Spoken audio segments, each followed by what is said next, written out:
Hi everybody, it's Kerrie here at the North East Autism Society, and I'm joined today by Kieran Rose. What we're going to be talking about is feelings after diagnosis from an adult perspective. So Kieran, before we start, could you just tell us a little bit about yourself for people that don't know who you are? Sure.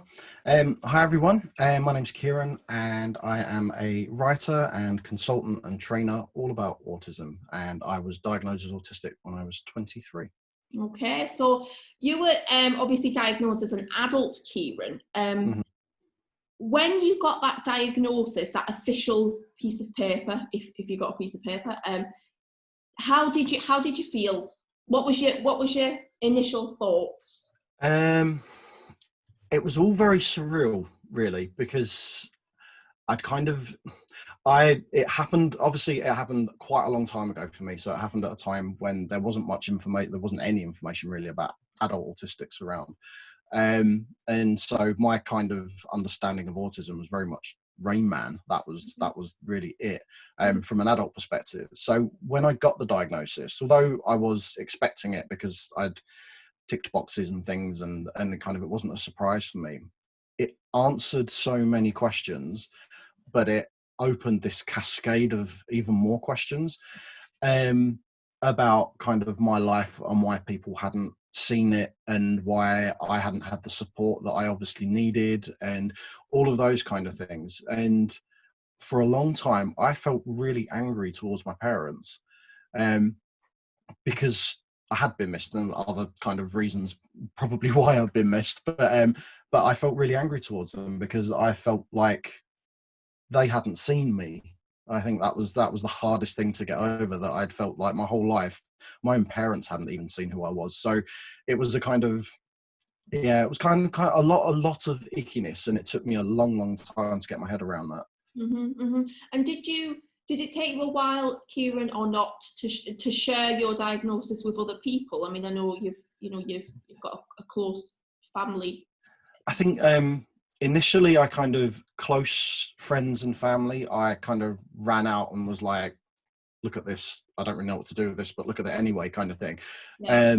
And not so much family, because kind of my elder sister was diagnosed at the same time as me, so I was lucky in terms of, there were two of us to kind of deflect doubt and misbelief kind of thing.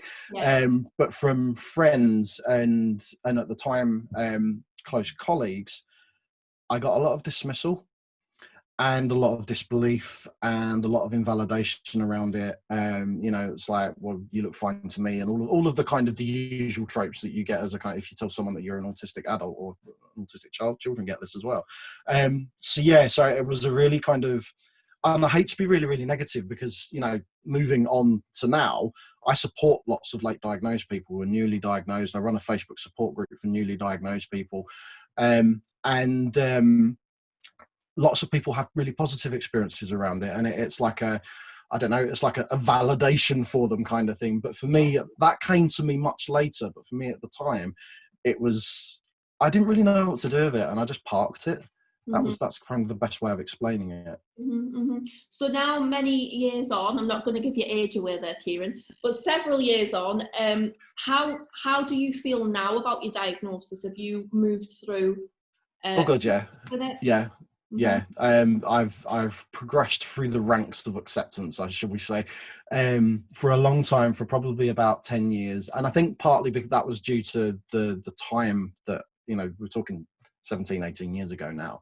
Yeah. So that kind of decade, there was really still no online community and things. They were there, but I didn't know to look for them. So I didn't learn anything about myself, and I just kept carrying on existing as I had been, which was struggling through life and not really understanding. But now, kind of, once I found the autistic community, and questions were answered when I found the autistic community, because they had inside knowledge that no professional or no textbook or anything could ever have. Yeah. And gave me the answers to those questions that I had, opened up more questions, which then created more answers, and helped me walk through my own self-understanding. Now I am proudly autistic, and it's not something that I shy away from or hide from. It's my livelihood as well, so it's become it was my whole life, it is my whole life. And I've brought in other aspects of my life into it as well, because it's so important to me. Yeah, yeah. Well, it's your neurology, isn't it? It isn't a bit of you that you carry around. It is. No, and it's really it's as I know.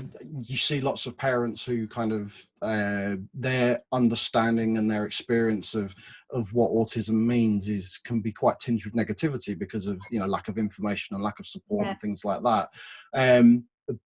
But like you said, it's neurology, so it can't help but define you. We are all defined by our neurology, and it's literally who we are. It drives how we move, how we think, how we feel, how we process information, all of these things. So I can't help but be defined by who I am, because we all are. And that's a massive driver of my existence. So I am defined by it. It's impossible not to be. Mm-hmm. And that acceptance and understanding of yourself is just key, isn't it? It really is key. It is, and that's the pivot between really poor mental health and positive mental health. It really, and that's not to say that I still don't struggle with things. Of course I struggle with things. I exist as an autistic person in a world which isn't built for me.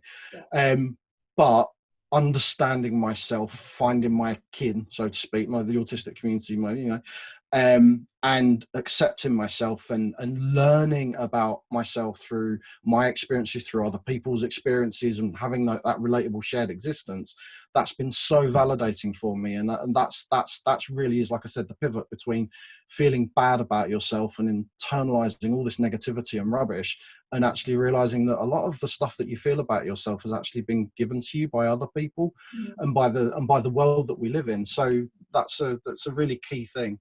Mm-hmm. Yeah, no, that's brilliant. Yeah, I would agree. So if you had one kind of takeaway tip or idea for somebody that just received a diagnosis, Kieran, as somebody that's been through that process and got to where you are now, sure, what would you say to them? I would say go out and find the autistic community on social media, in real life. Sit back and listen. Don't throw yourself headlong into conversations and things, because there's lots of, there's a whole world of new terminology out there and words that, you probably never come across before, and ways of thinking and ways of feeling. And you will find the people that you relate to. You won't relate to the entire community because we're all different people, but you will relate to pockets of it, and you will find people that you relate to. But just sit back and listen and soak it all up, and kind of you find your own path through it. Yeah. Brilliant. Well, thank you so much for that, Kieran. I'm sure we'll see much more of you, and I'll see you soon. Bye. Bye-bye.